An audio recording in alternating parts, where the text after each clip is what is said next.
En esta serie de videos de cómo decir gustar en alemán, te voy a explicar 3 verbos y un adverbio que funciona para expresar los gustos.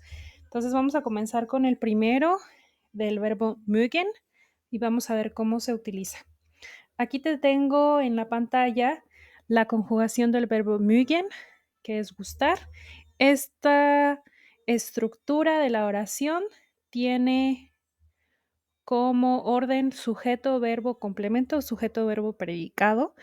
Y afortunadamente al mencionar algún género musical, de películas, tipo de deporte o algún género de literario, no necesitas colocar el artículo de esas palabras. Por lo tanto, en el ejemplo tenemos Ich mag klassische Musik, que significa me gusta la música clásica.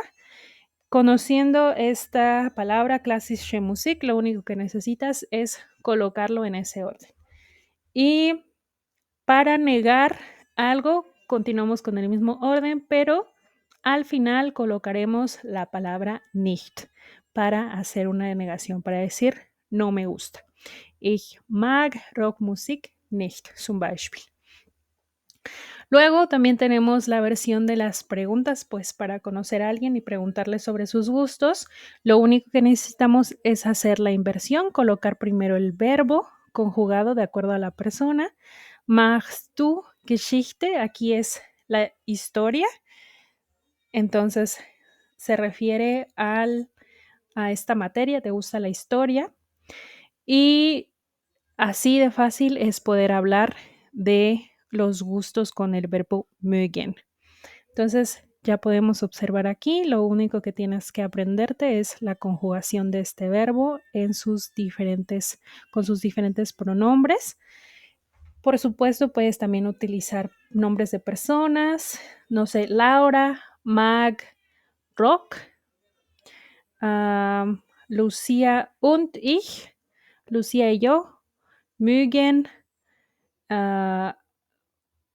Science Fiction Filmen, ¿no? Nos gustan las películas de ciencia ficción, etc. Así es como puedes hablar de tus gustos con mögen.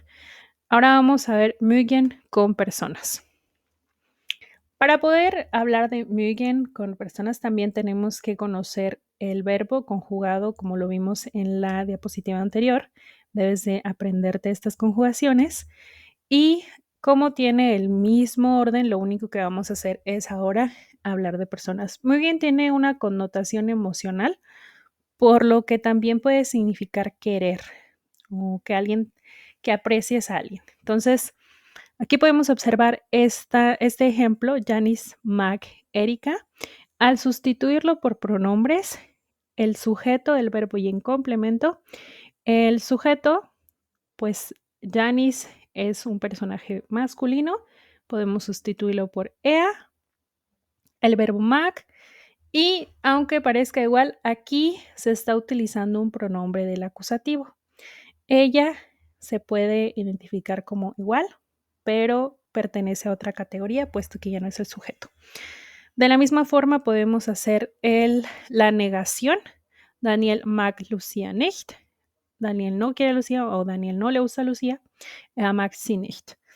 Ahora, si fuera al revés, si fuera una pregunta y no queremos utilizar los nombres de las personas, sino deseamos sustituir, vamos a hacer justamente la inversión que habíamos visto en el primer ejemplo. Mag sie, que este es el nominativo, sí, verbo mag, sie, in. En el pronombre del acusativo ya se puede ver la diferencia, sobre todo con el masculino. Para los otros, mich, dich, uns, euch e in, sí se ven distintos. Los otros son iguales, pero tienen una diferente categoría. Entonces ahí también ya puedes hablar de que te gusta una persona o que no te gusta una persona. Y esos son los primeros usos que podemos darle a mögen al hablar de gustos. Te explico en el siguiente video cómo utilizamos otro verbo y otra forma de estructuración para que también la sepas decir en alemán.